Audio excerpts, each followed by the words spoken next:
Coming up in the news tonight, the Prime Minister updating the nation on unemployment payouts. No new COVID cases reported on Bahama for the past 12 days. Hear what officials have to say about this. And more businesses to reopen to the general public. The Bahamas Tonight, the Northern Edition, starts now. This is the Bahamas Tonight, Northern Edition.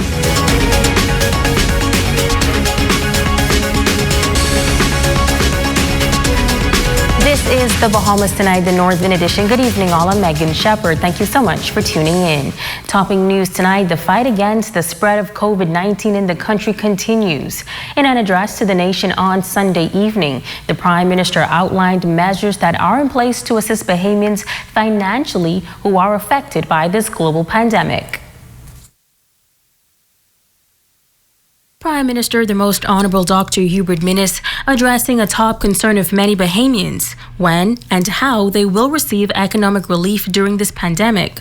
The Prime Minister notes that the Ministry of Finance has been coordinating with the National Insurance Board, the Small Business Development Center, and the Department of Inland Revenue to make sure money is getting into the hands of thousands of Bahamians in need. He says that economic stimulus measures are already in motion. NIB has two programs from which affected individuals can receive financial assistance. The first is their standard unemployment benefit for workers who contribute to the insurance scheme. And the second is a government-sponsored unemployment assistance program for self-employed individuals, a category of persons who are not normally able to receive unemployment assistance from NIB. He says that as of Friday, April 17th, NIB has processed over 14,600 unemployment claims. NIB has paid out approximately $7 million in unemployment benefits so far in April 2020 this year. NIB is currently working on an additional 5,000 applicants. This, however, does not include everyone yet. Payments are still being processed for many additional workers across different employment categories. I can assure you that NIB is using innovative approaches, including working with employers to help speed up the process. And last week, NIB had to appeal to some employers, both large and small, to comply with document requests, as this is causing some delay in payments to eligible workers. The Prime Minister also adding that not everyone will be eligible for NIB benefit payments, but this too has been addressed. In light of this, NIB is also administering the government's special unemployment assistance program for self-employed workers.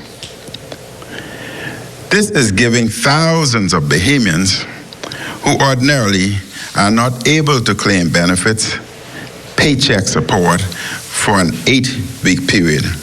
Now also as of Friday, April 17th, NIB has processed 5,592 self-employed applications. 3,400 have been approved, and NIB has paid out $1.96 million so far. He then commended NIB for quickly shifting operations online and for their use of cashless forms of payment. This means Bahamians do not need to stand in line to receive their money. They also do not need to have a bank account. Even if they do not have a bank account, you can receive money on your cell phone from NIB through its digital partner and use your cell phone to either redeem cash or spend the digital vouchers at grocery stores and other businesses to pay for your items. NIB will be partnering with Bahamian technology companies that are making mobile wallets available to Bahamians.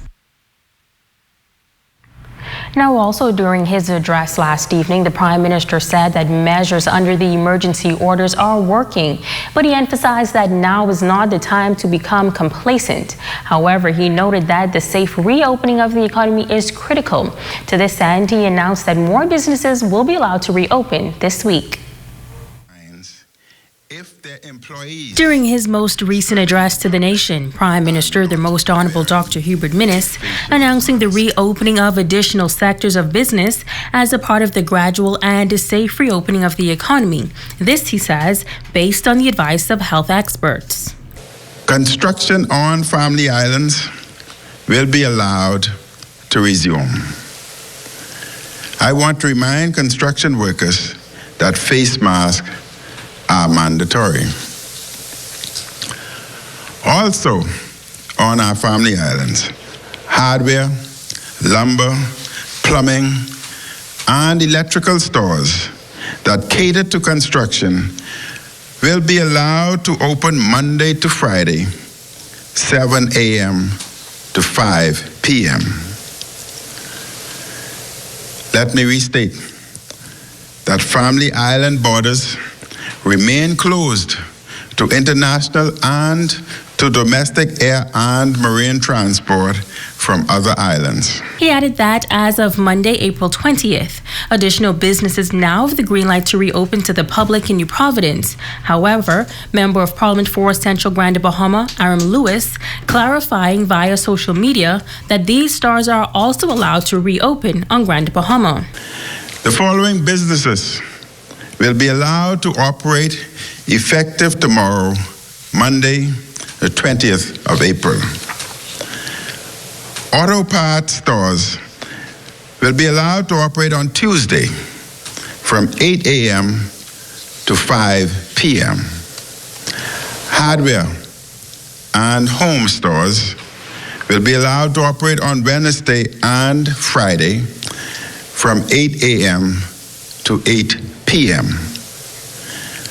Plant nurseries will be allowed to operate on Mondays and Thursdays from 6 a.m. to 12 noon. Landscaping and property maintenance will now fall under essential businesses and will be allowed to operate during the 24-hour curfew, Monday to Friday, 9 a.m. to 5 p.m. The Prime Minister also emphasized the importance of continuing to practice social distancing and proper hygiene. Employers will face fines if their employees serving the public are not wearing a facial mask. Store owners may also be fined for allowing customers to enter their establishments without a protective face covering. If you do not have a mask, use a scarf, a t-shirt, a cotton cloth that covers the mouth and the nostril. Some good news for Grand Bahama, as the Ministry of Health has not confirmed any new cases on the island for almost 2 weeks. The count remains at 7. The Minister of State for Grand Bahama, the Honorable Kwesi Thompson, noting in a press conference today that the lockdowns are indeed having a positive effect. Rumiko Knowles has more. The Minister of State for Grand Bahama, the Honorable Kwesi Thompson, says now is not the time to become complacent or to let our guards down.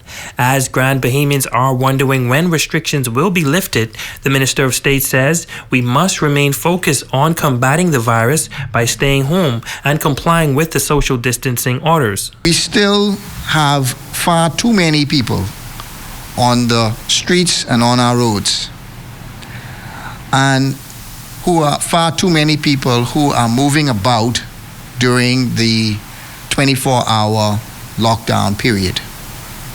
The public is reminded to remain home unless you are an essential worker or visiting a place that has been exempted. And for more information, you can visit our Facebook page or the OPM Bahamas website. We also advise that some stores in Grand Bahama are not complying with the social distancing, and that's inside and outside of the stores. In addition, he says there are still far too many persons entering business establishments without wearing masks. He reminds business owners to put measures in place that will ensure social distancing inside and out, noting that no one should be allowed in their establishments unless wearing a mask.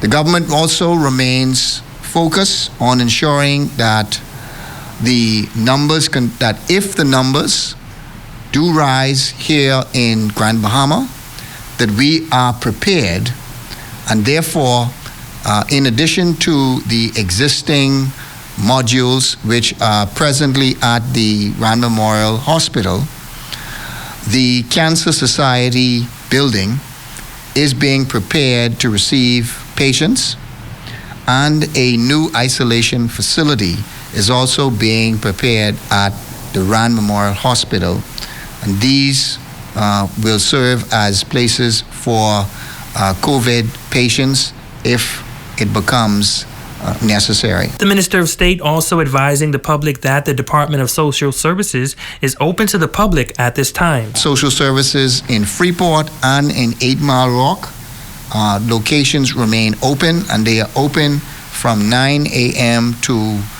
1 p.m. They are taking the normal and regular applications for food assistance and the other assistance that are available for our residents.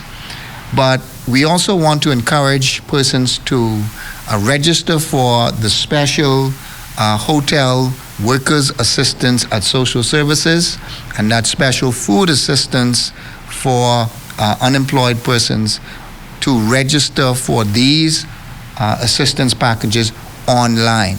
To register online, you can visit socialservicesapp.bahamas.gov.bs to register. Rumiko Knowles, ZNS Network News.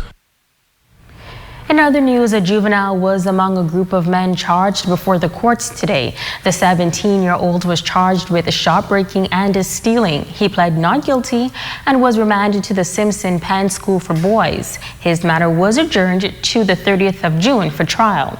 18-year-old DeAndre Mallory of number 67 Trotter Avenue and 18-year-old Angelo Roll of number 3 Columbus Drive were arraigned on shopbreaking and stealing charges. They both pled not guilty and were remanded to the Bahamas Department of Correctional Services until trial on June 30th. These matters are in connection with a break-in at a major sporting goods store on Monday, April 13th. Meanwhile, 39-year-old Gilbert Bastian of Hearn Lane was arraigned on 2 counts of stealing and also possession of proceeds of a criminal conduct. He pled not guilty to all charges. He was granted bail in the amount of $500 on both counts of stealing, and on the other charge, he was remanded to the Bahamas Department of Correctional Services until trial on June 30th. That matter is in connection with an incident that took place on April 14th. Meanwhile, we have an update on that alleged drowning that occurred last week. Police say the lifeless body of a man was found on the shoreline at Silver Point Beach around 10 a.m. on Friday. ZNS News has learned that the victim has been identified as Nick Manser, a former employee with Borco, now Buckeye Bahamas Limited. A citizen of Switzerland, Manser came to the Bahamas in the early 70s and worked at Borco as a mechanist before retiring several years ago.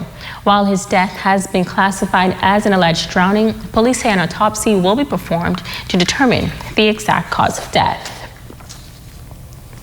A senior police officer in Grand Bahama among those elevated to a high rank on the Royal Bahamas Police Force.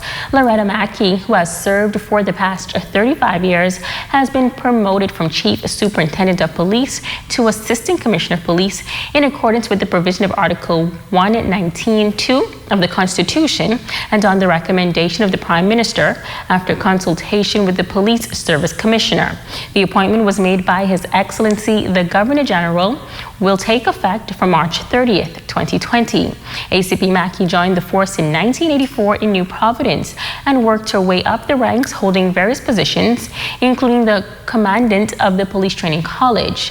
ACP Mackey holds a bachelor's degree in secondary education, a master's degree in organizational learning and leadership, and we all say congratulations to you. You're watching the Bahamas Tonight, the Northern Edition. Don't go away, there's more news right after this break.